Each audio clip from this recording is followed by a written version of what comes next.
എല്ലാവർക്കും സ്നേഹവന്ദനം. ഞാൻ ചില വീഡിയോകൾ ശബ്ദങ്ങൾ നിങ്ങളെ കേൾപ്പിക്കാം. അനിൽക്കുട്ടത്തോട്ടത്തിനെ കൊല്ലാൻ പോകുന്നവരോടും അനിൽക്കുട്ടത്തോട്ടത്തിനെ കൈകാര്യം ചെയ്യുന്നവരോടും ഒന്ന് വെയിറ്റ് ചെയ്യൂ. ഇത് കേട്ടതിന് ശേഷം നിങ്ങൾക്ക് പുള്ളിയെ കൊല്ലണമോ കൈകാര്യം ചെയ്യണമോ എന്ന് തീരുമാനിക്കാം. നമുക്കറിയാം, ഈ രാജ്യത്തിലായാലും സംസ്ഥാനങ്ങളിലായാലും പല മതങ്ങളും മറ്റു മതങ്ങളെപ്പറ്റി സംസാരിക്കുകയും അവരെ അധിക്ഷേപിക്കുകയും ചെയ്തിട്ടുണ്ട്. മതങ്ങൾ മാത്രമല്ല, മതത്തിലെ പൗരോഹിത്യം ചെയ്യുന്നവരെ, മതത്തിന് അല്ലെങ്കിൽ ക്രൈസ്തവ മതത്തിന് വേണ്ടി നിൽക്കുന്നവരെ, ക്രൈസ്തവ ഹിന്ദുമതം, ഏത് മതം അങ്ങോട്ടും ഇങ്ങോട്ടും അവർ ഇങ്ങോട്ടും വാക്കുകൾ പ്രതിഷേധിച്ചിട്ടുണ്ട്. എന്നാൽ ഇത് കേട്ടതിന് ശേഷം മാത്രം നമുക്ക് ചിന്തിക്കാം. അപ്പോൾ നോക്കൂ, ഇത് ഒന്ന് കേട്ട് നിങ്ങൾ.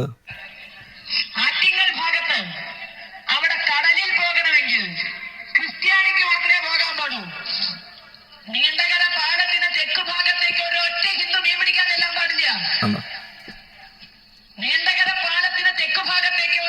ഹിന്ദു മീൻ പിടിക്കാൻ ചെന്നാൽ സംശയം ഉണ്ടെങ്കിൽ ഞങ്ങൾ ചെന്നോളെ. പാലക്കാട്ടിരിക്കുന്ന അങ്ങനെ മീൻ പിടിച്ച് ശീലമുണ്ടാകും, കാരണം നമ്മൾ കടല് കാണാത്തവരല്ലേ. സംശയം ഉണ്ടെങ്കിൽ ആർക്കും വെള്ളവും വലയുമായി പോകാം. ഒരു ഹിന്ദുവാണ് അവിടെ വലയിട്ടതെങ്കിൽ, വെള്ളവുമായി ചെന്നതെങ്കിൽ പിടിച്ച് പള്ളിക്കുള്ളിലിട്ട് പൂട്ടിയിടും. കഴിഞ്ഞ പഞ്ചായത്ത് തെരഞ്ഞെടുപ്പിന് 1 മാസം മുമ്പാണ് അവിടെ വെള്ളവും വലയുമായി പോയ ഹിന്ദുക്കളെ പിടിച്ച് പൂട്ടിയിട്ടു. പള്ളിയിൽ അച്ഛന്മാരെയുള്ളവർ നേതൃത്വം കൊടുത്ത് പൂട്ടിയിട്ടു. പള്ളിയച്ഛന്മാരുണ്ട്, ഇങ്ങോട്ട് പറഞ്ഞിട്ടുണ്ട്. എല്ലാവരും സന്ധി സംഭാഷണത്തിന് വിളിച്ചു. ഒരു ചെറിയ മുറിയിൽ 4-5 കസേര, രമേശ് ചെന്നിത്തല, ഉമ്മൻചാണ്ടി ഇവരുടെ ഭാഗത്ത്, ചർച്ചയ്ക്ക് വരുന്നവർക്ക് ഇരിക്കാൻ 5 കസേര മുന്നിൽ നിരത്തി 5 പള്ളിയിലച്ഛന്മാർ അവിടെ ചെന്ന് നിന്നു. ഹിന്ദുക്കൾ അവിടെ ചെന്ന് ഓർസാദിച്ച് നിൽക്കാൻ, ഇരിക്കാൻ പോലും ഒരു സീറ്റ് സന്ധി സംഭാഷണത്തിന് വിളിച്ചപ്പോഴില്ല. റോട്ടിൽ കൂടി പോണ പട്ടിയുടെ വില പോലും അവിടെ ഹൈന്ദവ സമൂഹത്തിന് ഭരണകർത്താക്കൾ കൊടുക്കുന്നില്ല. സർക്കാർ വിളിച്ച ചർച്ചയ്ക്ക് ഒരു കസേര പോലും വലിച്ചിട്ട് കൊടുക്കാതെ അരയ സമൂഹത്തിന്റെയും ഹൈന്ദവ സമൂഹത്തിന്റെയും പ്രതിനിധികളെ നിർത്തിക്കൊണ്ട് രമേശ് ചെന്നിത്തല പറഞ്ഞത് പള്ളിയിലച്ഛൻ എന്ന് പറഞ്ഞാൽ അതിനപ്പുറം എനിക്കില്ലാന്ന്. പള്ളിയിലച്ഛൻ എന്ന് പറഞ്ഞാൽ അതിനപ്പുറം എനിക്കില്ല. രമേശ് ചെന്നിത്തല പറഞ്ഞ വർത്തമാനമാണ്.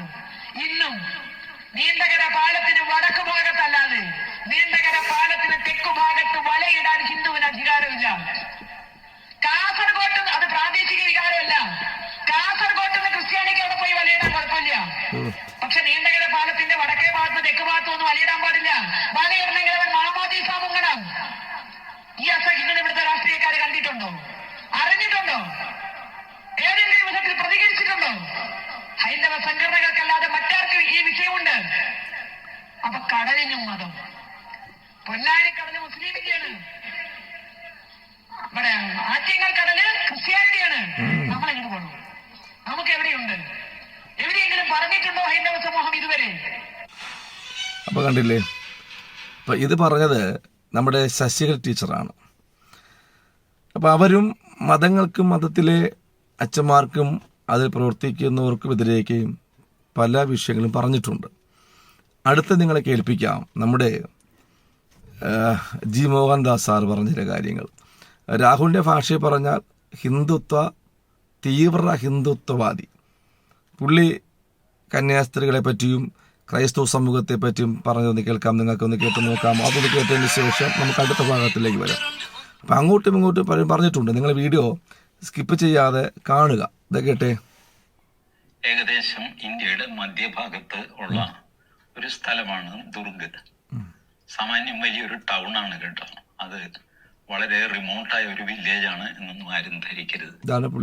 ഈ ദുർഗ് റെയിൽവേ സ്റ്റേഷനിൽ വെച്ചിട്ട് 2 കന്യാസ്ത്രീകളെ 3 പെൺകുട്ടികളോടൊപ്പം അതിന്റെ കൂടെ ഒരു പുരുഷനുമുണ്ട്. അയാളുടെ ഐഡന്റിറ്റി കൃത്യമായിട്ട് വെളിപ്പെടുത്തപ്പെട്ടിട്ടില്ല. ഇവരെ സംശയകരമായ സാഹചര്യത്തിൽ കാണുന്നു. ബജറംഗ് ദളിന്റെ രവി നിഗം എന്ന ആള് ചോദിക്കുന്നു, നിങ്ങൾ എവിടെ പോകുന്നു, എന്താ കാര്യം? ഇവരുടെ ഉത്തരങ്ങൾ അങ്ങ് ഒക്കുന്നില്ല. ആഗ്രയിൽ പോകുന്നു, നഴ്സിംഗ് പഠിപ്പിക്കാൻ പോകുന്നു, നഴ്സിംഗ് ജോലിക്ക് പോകുന്നു. അപ്പൊ ഈ കൊച്ചുകുട്ടികളെയും കൊണ്ടോ? അല്ല, കൊച്ചല്ല, ഇവർക്ക് 18 വയസ്സുണ്ട്, മറ്റേ ആൾക്ക് 20 ഉണ്ട്, 22 ഉണ്ട് എന്നൊക്കെ ഇങ്ങനെ മാറി മാറി പറയും. ഈ മനുഷ്യൻ നാരായൺപൂർ എന്ന സ്ഥലത്ത് അവിടെ നിന്നാണ് ഈ പെൺകുട്ടികൾ വരുന്നതെന്ന് പറയുന്നു. അവരുടെ അച്ഛനമ്മമാരെ വിളിച്ചു ചോദിക്കുന്നു, ഇങ്ങനെ ഒരു സംഭവം ഉണ്ടോ? അപ്പൊ അവര് പറയുന്നു ഉണ്ട്, നിങ്ങൾ ഇവിടെ വരണം എന്ന് പറയുന്നു. അവര് വരുന്നു. എന്നിട്ട് അവരെഴുതി കൊടുക്കുന്നു, പെൺകുട്ടികൾ സ്വമേധയാ ഇറങ്ങിപ്പോയതാണ് എന്ന് എഴുതി കൊടുക്കുന്നു. മൈനർ പെൺകുട്ടികൾ സ്വമേധയാ ഇറങ്ങിപ്പോകുന്നത് എങ്ങനെ വാക്ക് തർക്കമാകുന്നു. അതിനിടയ്ക്ക് അടിപിടിയും ഉണ്ടായി എന്നൊക്കെ പറയുന്നു. നമ്മുടെ ഇവിടെ കേരളത്തിലെ പോലെയല്ല, വ്യക്തവും ശക്തവും ഓർഗനൈസ്ഡുമായ മതപരിവർത്തനം ഒക്കെ നടക്കുന്ന സ്ഥലങ്ങളാണ് ഛത്തീസ്ഗഡ്, ജാർഖണ്ഡ്, ഒറീസ തുടങ്ങിയ സ്ഥലങ്ങൾ. ഒറീസ മുഖ്യമന്ത്രി ഹിന്ദു ഗ്രൂപ്പുകളുടെ ഒരു യോഗം വിളിച്ചു കൂട്ടി. ഒറീസ മുഖ്യമന്ത്രി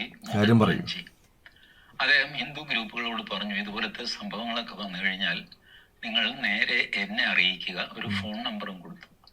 ഈ ഫോൺ നമ്പറിൽ വാട്സാപ്പ് ചെയ്യുക, അല്ലെങ്കിൽ വിളിച്ചു പറയുക. നിങ്ങളായിട്ട് ഒരു പ്രശ്നം ഉണ്ടാക്കരുത്, പ്രശ്നം ഞാൻ കൈകാര്യം ചെയ്യാം എന്നൊക്കെ ഇങ്ങനെ.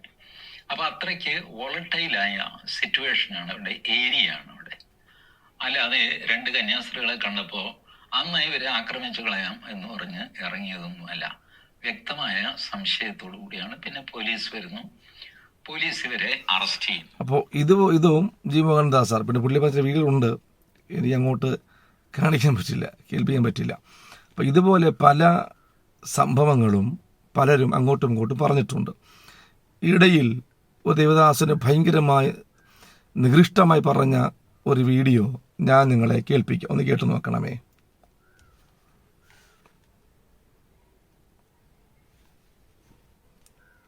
ഒന്ന് കേൾക്കണം, ഒന്ന് വെയിറ്റ് ചെയ്യണേ. അപ്പോൾ ഇതുപോലെ പലരും പറഞ്ഞിട്ടുണ്ടെങ്കിലും നമ്മളാരും അങ്ങോട്ടും ഇങ്ങോട്ടും പ്രശ്നങ്ങൾക്കൊന്നും പോയിട്ടില്ല. കാര്യം അതിന് യാഥാർത്ഥ്യം ഒരുമിച്ച് ജീവിക്കുന്ന സമൂഹത്തിൽ. ഇത് കേട്ടു നോക്ക് നിങ്ങൾ. വേണ്ടി വരുമെന്നതിനാലാണെന്നാണ് മഹാന്റെ വാദം. അനിൽ കൊടിത്തോട്ടം എന്ന പാസ്റ്റർ നേതൃത്വം തല്ലുകൊള്ളി ദുർവിഷ പ്രസംഗം നടത്താൻ തുടങ്ങിയിട്ട് കാലം കുറച്ചായി. ഇവനൊക്കെ ഹിന്ദു എന്ന് കേൾക്കുമ്പോഴേ കാലിളകും. നാരെന്ന് കേട്ടാൽ പിന്നെ അവന് ബോധക്ഷയം വരെ വന്നേക്കാം. പുലയ സമുദായത്തിൽ ജനിച്ച ഇവന് സ്വന്തം ജന്മത്തോടും ജാതിയോടുമുള്ള അപകർഷതാ ബോധം ജാതിയെ പറ്റി പോലും പാരമ്പര്യമുള്ള ഏതെങ്കിലും ക്രിസ്ത്യാനി അംഗീകരിക്കുമോ? വിദേശ ഫണ്ട് വാങ്ങി ഭാരതം ക്രൈസ്തവവൽക്കരിക്കാൻ അച്ചാരം വാങ്ങി നൽകുന്ന ഒരു നാണം കെട്ടവൻ നാളെ ഇവന്റെ പരമ്പരകളും പറയും ഞങ്ങൾ തോമാസ്ലിഹ മതം മാറ്റിയ നമ്പൂതിരിമാരാണെന്ന്. ഇതൊന്നും കേട്ട് ഇവിടുത്തെ ഹിന്ദു സംഘടനകൾ മിണ്ടാതിരിക്കുമെന്ന് നീ ഒന്നും വിചാരിക്കേണ്ട. ഇത്തരം നാറുകൾക്കെതിരെ ഔദ്യോഗികമായി തന്നെ സംഘടനകൾ പരാതി നൽകുകയും വേണ്ടി വന്നാൽ കൈകാര്യം ചെയ്യുകയും ചെയ്യും. അപ്പൊ ഇതുപോലെ അങ്ങോട്ടും ഇങ്ങോട്ടും വേഷ നന്നായി പറഞ്ഞിട്ടുണ്ട്. ഇവള് പറഞ്ഞ കേട്ടോ, ഈ സഹോദരി പറഞ്ഞ കേട്ടോ, നാറി പുലിയ സമൂഹത്തിൽ ജനിക്കപ്പെട്ടവൻ. ഇവൾ ഏതോ നായർ എന്ന വലിയ സംഭവത്തിലാണ്, പുള്ളി ഏതോ കുറഞ്ഞ ജാതി. അപ്പോൾ അവർ കാണുന്നത് ആ പുലിയ സമൂഹത്തെ ജാതി അധിക്ഷേപിക്കുകയാണ്, താഴ്ന്ന ജാതിക്കാരനാണ്. അപ്പോൾ ആ ജാതിക്കാരുള്ളവനെ മറ്റു ജാതിക്കാർ ആരെങ്കിലും ആ ജാതിയുള്ളവനെ അംഗീകരിക്കുമോ എന്നാണ് ഈ സഹോദരൻ പറയുന്നത്. അർത്ഥം മനസ്സിലാക്കുക. അപ്പോൾ അങ്ങോട്ടും ഇങ്ങോട്ടും ജാതി പറഞ്ഞ അധിക്ഷേപിച്ചാണ്, കാരണം കേസ് കൊടുക്കാം, ഒന്നും ചെയ്തിട്ടില്ല. ഇതിൽ നിന്ന് മനസ്സിലാക്കേണ്ടത് എല്ലാവരും അങ്ങോട്ടും ഇങ്ങോട്ടും പറഞ്ഞിട്ടുണ്ട്. ഇതെന്തുകൊണ്ടാണ് ഇവർ ചെയ്യുന്നറിയാവോ? ഇതിൻ്റെ പേരിൽ നിങ്ങൾ അങ്ങോട്ടും ഇങ്ങോട്ടും ഇനി പുള്ളി മാത്രമേ ഹൈന്ദവ സമൂഹത്തെ അധിക്ഷേപിച്ചിട്ടുള്ളൂ, ഹൈന്ദവ സമൂഹത്തെ പറഞ്ഞിട്ടുള്ളൂ, അതുകൊണ്ട് ഇനി കേസ് കൊടുക്കാം, അതിൻ്റെ പേരിൽ അനിൽക്കൊടിത്തോട്ടം എതിരെ ഒരു പ്രസംഗം നടത്തി കളയാം എന്ന് പറഞ്ഞുകൊണ്ട് ഈ മതസൗഹാർദ്ദം നശിപ്പിക്കുവാൻ വേണ്ടി നിങ്ങൾ ദയവേത് ഇറങ്ങിത്തിരിക്കരുത്.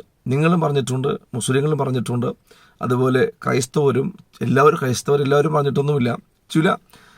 ചെറുങ്ങനെ ചില ഉദാഹരണങ്ങൾക്ക് വേണ്ടി ചരിത്രത്തെ ഒന്ന് വിശദീകരിക്കാൻ വേണ്ടിയിട്ടാണ് അനിൽക്കൊടിത്തോട്ടം പോലെയുള്ള ഒത്തിരി ദേവദാസന്മാർ, പാസ്റ്റർമാർ, അച്ഛന്മാരായും പറഞ്ഞിട്ടുള്ളത്. ഏറ്റവും വിഷമിക്കുന്ന കാര്യം ഈ സഹോദരി പറഞ്ഞുണ്ടോ, എന്തുമാ നീചമായിട്ടാണ് ആ ദേവദാസനെ പരിഹസിച്ചത്, എത്ര നീചമായിട്ടാണ് കുറ്റം പറഞ്ഞത്. നാറി അവൻ അല്ലെങ്കിൽ ജാതി പറഞ്ഞു, ഭയങ്കരമായി ആ പാസ്റ്റർ അധിക്ഷേപിക്കുന്ന രീതിയിലാണ് ആ പ്രിയ സഹോദരി ആ കടദാസിനെ പറ്റി പറഞ്ഞത്. അപ്പോൾ അങ്ങോട്ടും ഇങ്ങോട്ടും പ്രശ്നം ഉണ്ടാക്കാൻ പോകുന്നതിനേക്കാളും ഇതെല്ലാവരും പറയുന്നതാണ് എന്ന് പറഞ്ഞു നിൽക്കുക. പിന്നെ അനിൽക്കൊടിത്തോട്ടം മന്നത്ത് പത്മനാഭനെ പറ്റി ഒരു കാര്യം പറഞ്ഞു, അത് പുള്ളി പറഞ്ഞ ചരിത്രമാണ്. കാര്യം അന്ന് നടന്ന നീചത്വം, അന്ന് നടന്ന സംഭവത്തെ അനിൽക്കൊടിത്തോട്ടം വിളിച്ചു പറയുന്നതാണ്. 1914 1940 സംതിങ് കഴിയുമ്പോഴൊക്കെയാണ് ഹൈന്ദവ നായർ സമൂഹത്തിന് വേണ്ടി മാറുമുറയ്ക്ക സമൂഹം വരുന്നാകുന്നത്.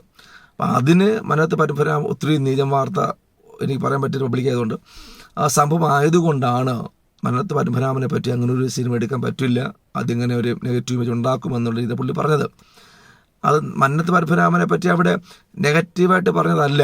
ഇൻ കേസ് അതാ പറഞ്ഞു പോയിട്ടുണ്ടെങ്കിൽ നിങ്ങൾ അതിനെ വരച്ച് പ്രശ്നം ഉണ്ടാക്കാതെ, നമ്മളും അങ്ങോട്ട് പറഞ്ഞിട്ട് തെളിവ് പറഞ്ഞില്ലേ, ശശി ടീച്ചർ പറഞ്ഞു, ജി മോഹൻദാസ് പറഞ്ഞു, ആ സഹോദരി പറഞ്ഞു, പലരും ഇതുപോലെ ക്രൈസ്തവരെയും ഹൈന്ദവരെയും മുസ്ലിങ്ങളൊക്കെ അങ്ങോട്ടും ഇങ്ങോട്ടും പറഞ്ഞിട്ടുണ്ട്. അതിൻ്റെ പേര് നിങ്ങൾ പ്രശ്നമുണ്ടാക്കാതെ, നിങ്ങൾ ആദ്യം അനുകൂട്ട തോട്ടത്തിന് കൊല്ലാൻ പോകും മുമ്പ് നിങ്ങൾ ഈ വീഡിയോ ഒന്ന് കാണുക, ഈ വീഡിയോ ഒന്ന് കേൾക്കുക, എന്നിട്ട് മതി ഇതിവിടെ അവസാനിപ്പിക്കുക. അങ്ങോട്ടും ഇങ്ങോട്ടും പ്രശ്നം ഉണ്ടാകാതെ സന്തോഷത്തോടെ മതസൗഹാർദ്ദത്തോടെ ജീവിക്കുക എന്നതാണ് എൻ്റെ നിങ്ങളുള്ള ആഹ്വാനം. ദയവായി വീഡിയോ ഷെയർ ചെയ്യുക, നിങ്ങൾ കാണുക, പറ്റുമെങ്കിൽ നിങ്ങൾ സബ്സ്ക്രൈബ് ചെയ്യുക. God bless you. ആമേൻ.